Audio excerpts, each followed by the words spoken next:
Hello, this is Kyle back again for our episode of Midnight Paranormal Files podcast.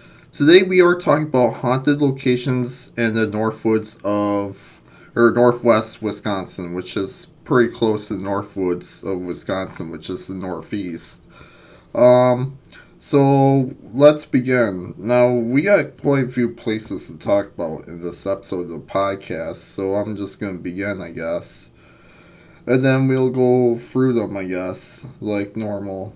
Amory Lutheran Church. This church dates back to the 1870s as a Norwegian church, and of course, pastors passed away over the years. There's not there's not too many records of the deaths or anything like that, but they feel like the spirits of some of the pastors are still there to do their job duty. In 1981, the bell on the church would ring on its own and nobody is in the building. The pastor at the time was the first to notice it. Since then, it frequently rings on its own. Most of the hauntings report happen when nobody's inside the building. Some of the stuff heard when they locked the doors, people chanting and laughing in the cafeteria, in the basement where when nobody's in the building. People have seen strange apparitions passing through the building. Others have also noticed a ghostly image during church, and they pass right by them just for them to disappear. Quiet voices can be heard coming from the wooden pews besides. Okay, and then the next location are going to be talking about is Hotel Check-in-Magan or something like that. I apologize for the saying it or whatever. In 1877, the first hotel was constructed by Wisconsin Central Railroad, which was hoping it would attract tourists and businesses to the area of Ashland, Wisconsin. Years after it was built, the hotel has been neglected and was a fire trap, so they decided to raise the building a more modern hotel with construction, and it was destroyed by a fire in 1958. Today's hotel version was no. In 1958, today's hotel version was built in 1986, right down the road from the original location. Objects are spotted moving on their own. Things go missing and turn up at different locations. The most haunted locations of the building are supposed to be 314 and 312. But if you go ask the workers, they would disagree and would claim that the whole building is haunted. The guests have no clue about the reputation of this hotel being haunted, unlike Stanley Hotel in Colorado, so people are surprised to see in the main lobby seeing a ghostly figure of a man sitting in a comfortable chair, and he has a black suit and top hat.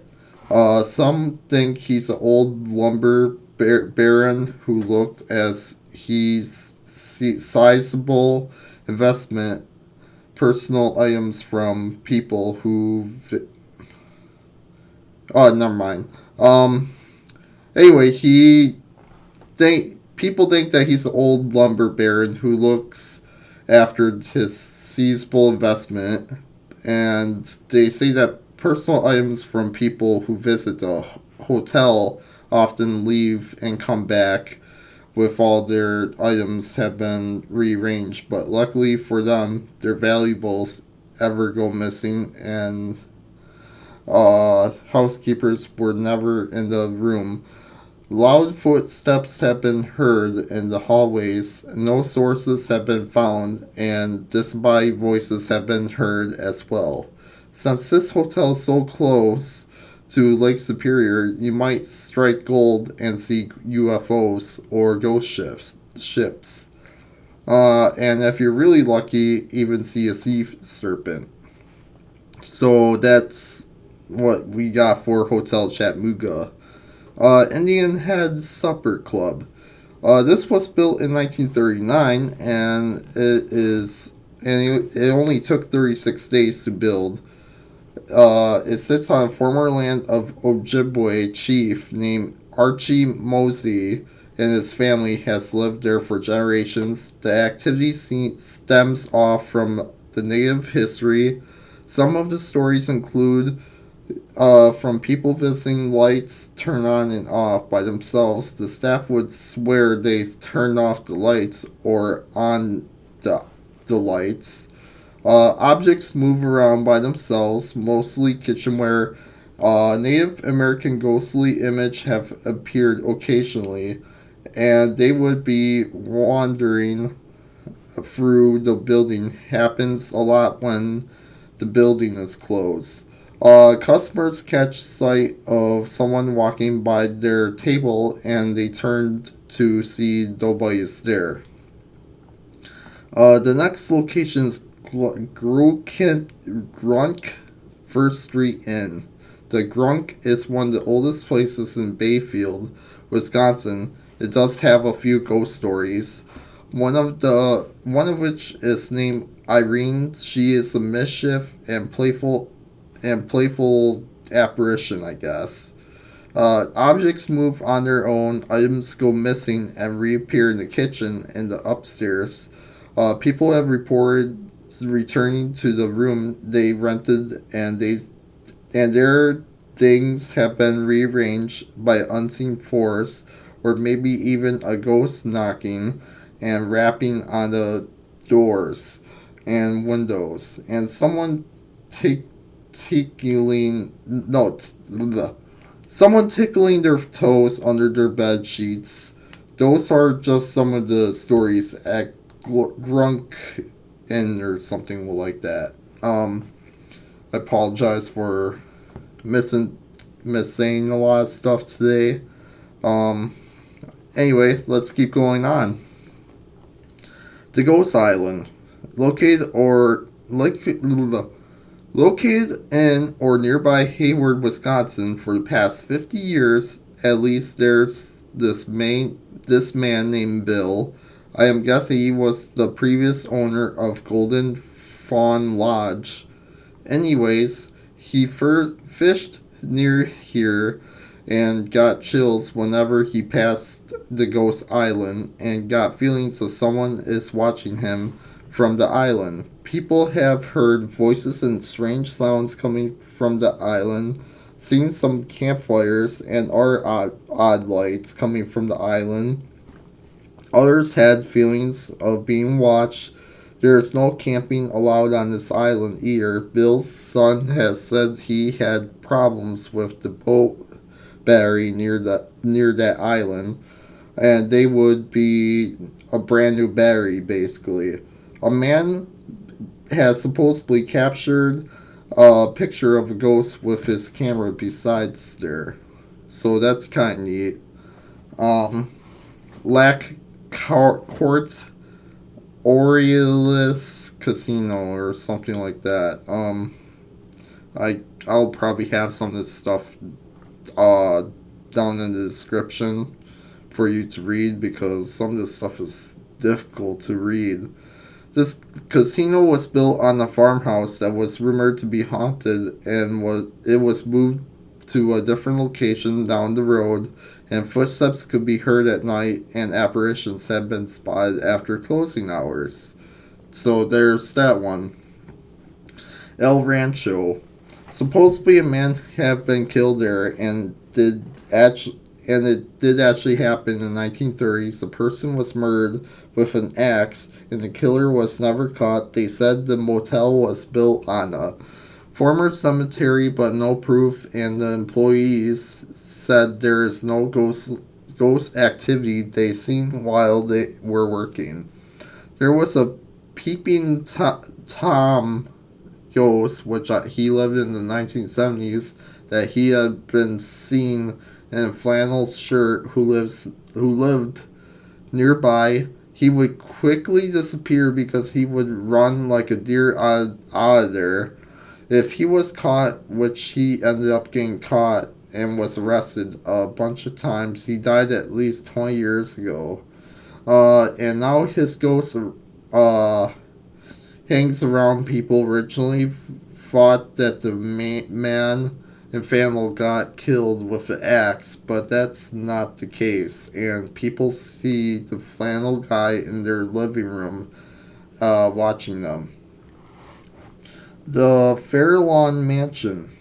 This mansion has 42 rooms and was built between the years of 1889 and 1891. And anyway, around that time, that's how. Okay, so it was built between 1889 and 1891, and around 150,000 today would be $5 million. That's how much it would cost to build this mansion of his or theirs or whatever. It was originally built as a family estate. Martin Pattison was a three-time mayor, second mayor of Superior, third and sixth mayor. Anyways, he lived with his wife Gracie and six children because that's what people did back then, is have a lot of children. He lived there from 1891 until 1918. Gracie Pattison donated the Fairlawn to Superior Children's Home and Refuge Association. That's a mouthful. Um, from there, it was used as an orphanage from 1920 until 1962. It homed around 2,000 children. The pool was never used. No children ever drowned, and no records of kids dying in the mansion.